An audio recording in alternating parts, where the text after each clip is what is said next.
Hi everybody, it's more Quarantine Cooking with Carolyn again. Today I'm going to show you how to make lo mein. This is another one of those dishes that you maybe have been craving since we've been staying at home more. So let me show you how to get that going. Now this is not a hard dish at all, really. It really just takes a little bit of chopping. It's also a very versatile dish. I'm going to add chicken to it tonight. You can add beef if you like. You can do pork. Shrimp would be really good. You can even use leftover meats. However, if you are using leftover pre-cooked meat, you will want to add that towards the end of the dish, not in the beginning like I'm going to do with this. Now, before you get started, I highly recommend that you get all of your ingredients out and ready, and that you pre-chop all of your vegetables.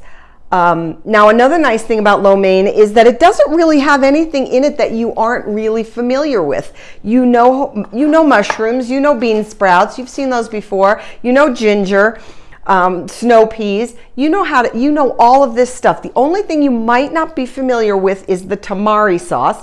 And I have talked about this before.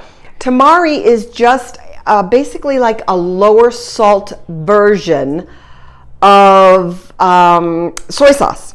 That's all it is. If you don't have tamari, you can use soy sauce and substitute. It's just fine. The other thing I wanted to show you before we get started is ginger. Now you may have seen this in the grocery store and wondered, how do I deal with that? What do I do with it? And this is actually a very small piece. Usually sometimes they're in big, gnarly, I think they even call them hands or fingers, pieces. They look kind of like an arthritic hand. And the way you deal with that is that you take your vegetable peeler and you just peel it like that. And then once you've peeled it all, you grate it on a box grater just like I've done here. Now, I'm just going to come over here and I'm going to turn this wok back on. It was getting really, really hot. So I've already gotten a pot of water going and I've got my noodles in there cooking, and they are actually almost done.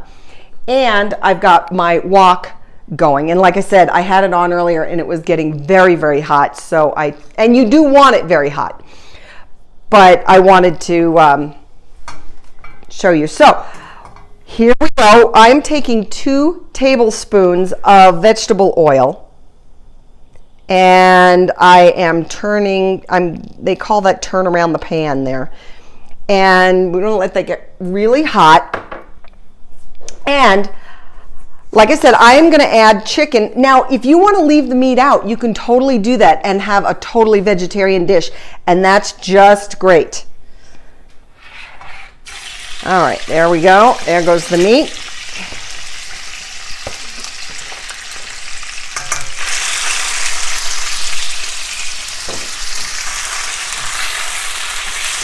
Now, the reason why you want to have your vegetables and everything chopped up and ready to go is because once things start going in the pan, they will start cooking very quickly.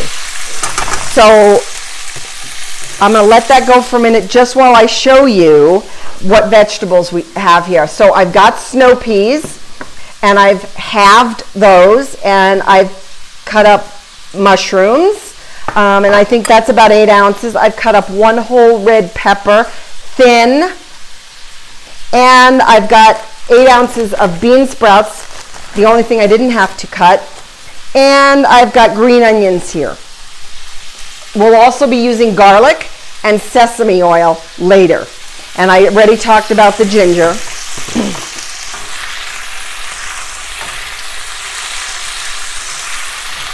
So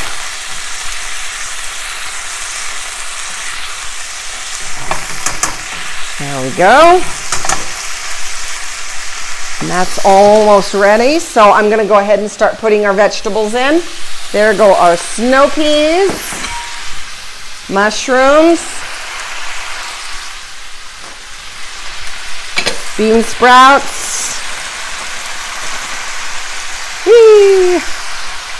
I'm actually going to give that a stir.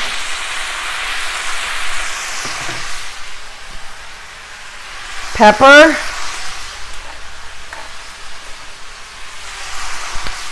and the green onions.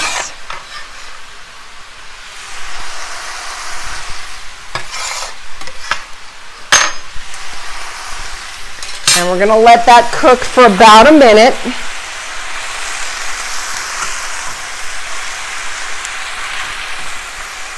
And the thing with stir frying is you want to keep it moving a fair amount.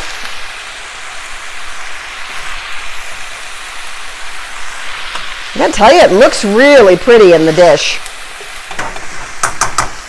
Okay, now the next thing we're gonna do, and I didn't show you this when I grated it, but here is the ginger all grated up.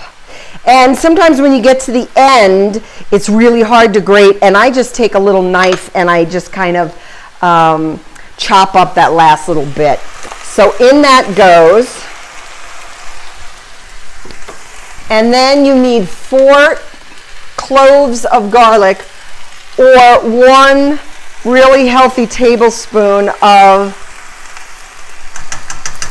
the pre-chopped garlic. And you know me, I love garlic, so I'm going to put a little more. And we're going to give that about 2 minutes to cook.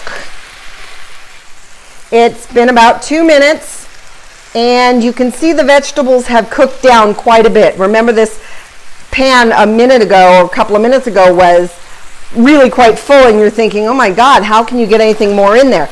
But the vegetables have cooked down quite a bit, and I have drained my spaghetti, so I'm going to add that in. And we're going to toss all the vegetables and the chicken in there, and we're just going to toss all of this and just really mix it up good. Just like that.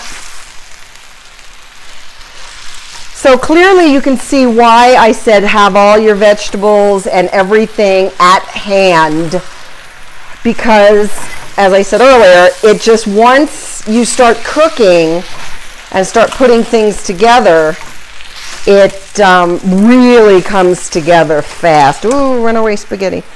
Then once you get that really tossed well, you're going to add a 1/2 cup of tamari sauce or soy sauce.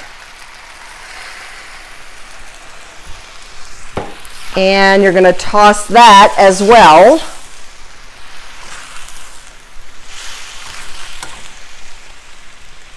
And the idea here is that you want to just get everything coated with the sauce and get everything all mixed up. And that is really all there is to it, except once you take it off the heat, you want to add a tablespoon of sesame oil to this, and that will give it a really nice flavor.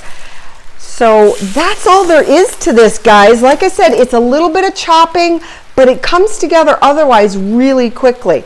So give this a try. You've got this.